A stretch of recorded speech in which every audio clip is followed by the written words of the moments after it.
for me. So let me start from the beginning. Thanks for your patience. I think all of us have become very techie, right? So the power of our scholarship. So I found out, did some research, and I found that according to the U.S. Census Bureau in 2013, only 1.68% of U.S. Americans obtained a doctorate degree. And the number now is closer to about 2%.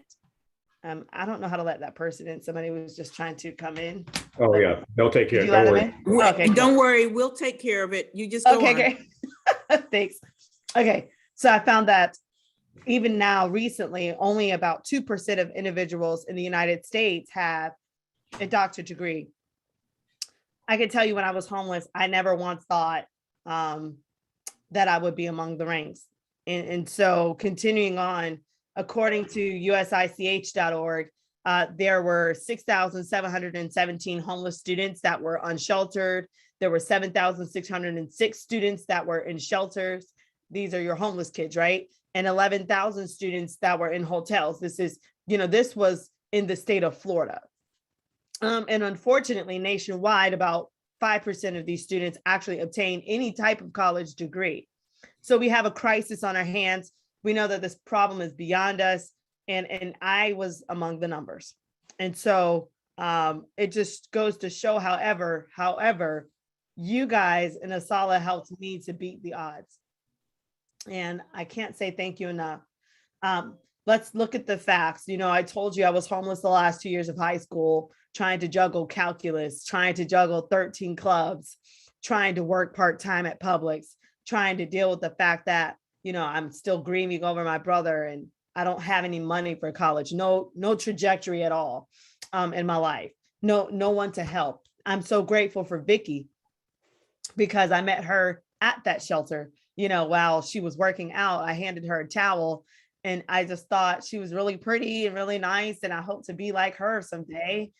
I didn't realize that it would lead to a lifelong mentorship where, she's still in my life and she was there to attend the graduation with me at the University of Florida not too long ago. And so I give God all the glory for that. And I'm just so thankful that you guys decided to say, hey, let's give her a little boost to help her go in the right direction. And so with that said, I had no money, I had no family. The whole time I was in the shelter, I did not have one family visit. No one visited me besides Vicky.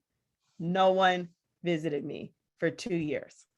It was very lonely. I felt like I was in a prison. And at the time I had a 4.167 GPA. I only know the numbers because I'm a little math dorky. And then it went up to a 4.25 GPA.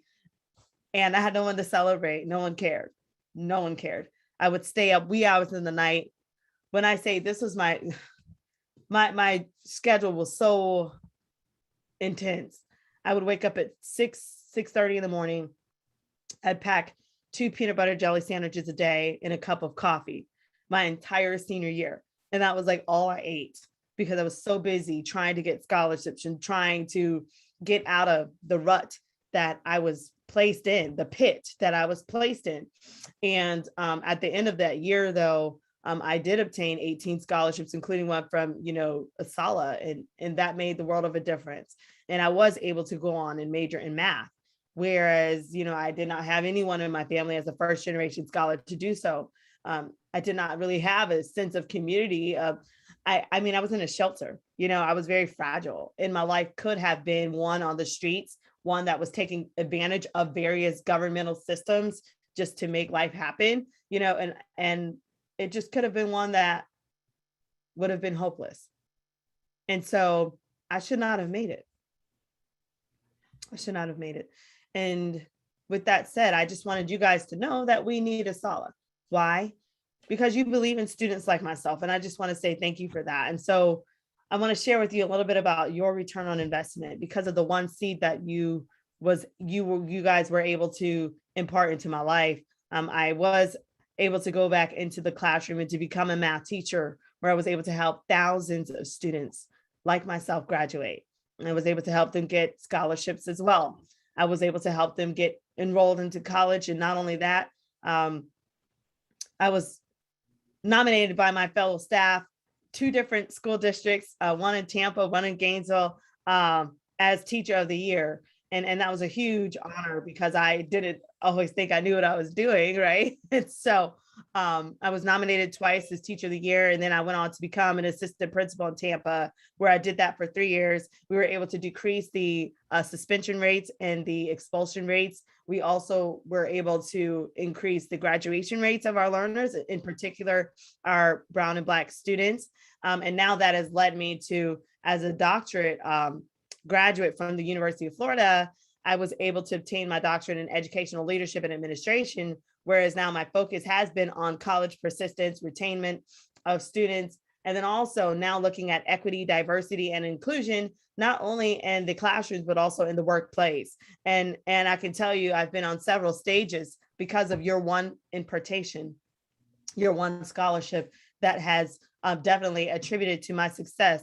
And Vicky has been there the entire way, holding my hand and cheering me on the sideline. And now I'm cheering her on the sideline, and she's doing some great projects in Sarasota. But long story short, through all of my practices, I've been able to be a part of various professional staffing where they've called me to the table and said, India, we've got kids here that are homeless and we don't know how to reach them. Or we've got kids that they have the guards up and they could go either way. They could become a criminal or they could become a college success. And we need you at the table to make that difference. And so instead of spending $90,000 on students to retain them in a correctional juvenile detention center or in a prison somewhere, we can spend that same $90,000 on students and giving them scholarships and a second hope. And so I can tell you that we've been able to do many great things, my leadership teams and I, over the years.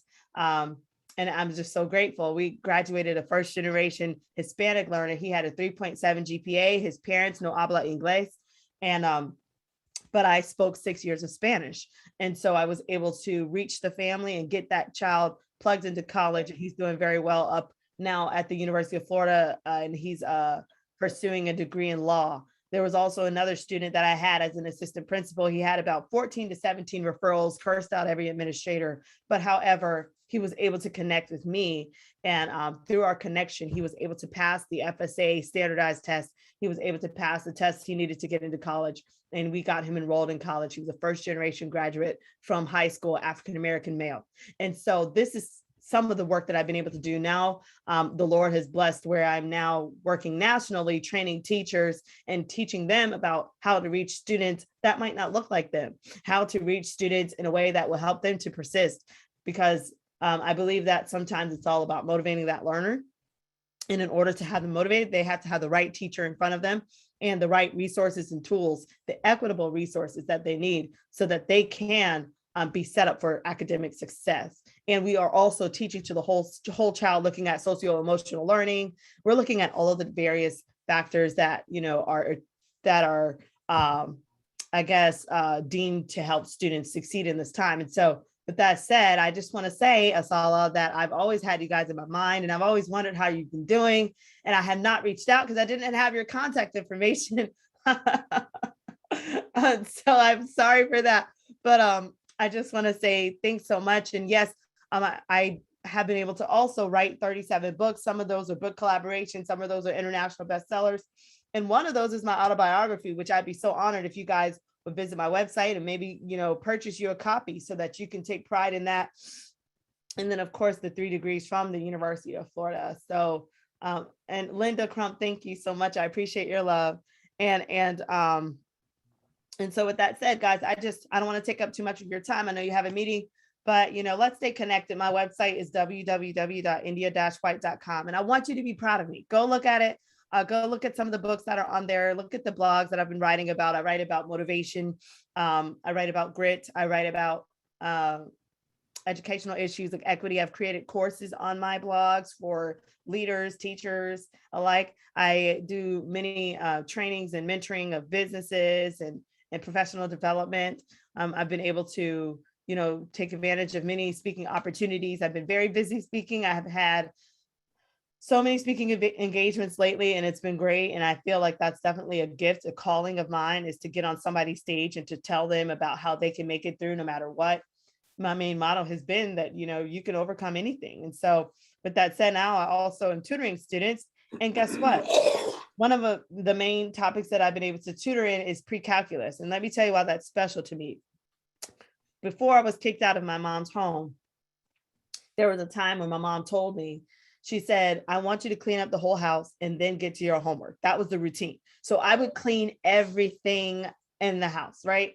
And then I would not be able to get to my homework till about 8 p.m. at night. Well, guess what? As soon as I would get to my homework, my mom would come in the room and she'd turn off the light. And so I've got this backpack full of homework, and I always had pre-calculus homework, 20 problems. And I remember I would sit there on the bed in the dark and I would say, what am I going to do now? I have no light. I've got this assignment due tomorrow, test coming up. And so I would pull back the blinds and I would look at the starlight and I would hold my book up and I would start working on pre-calculus problem 1.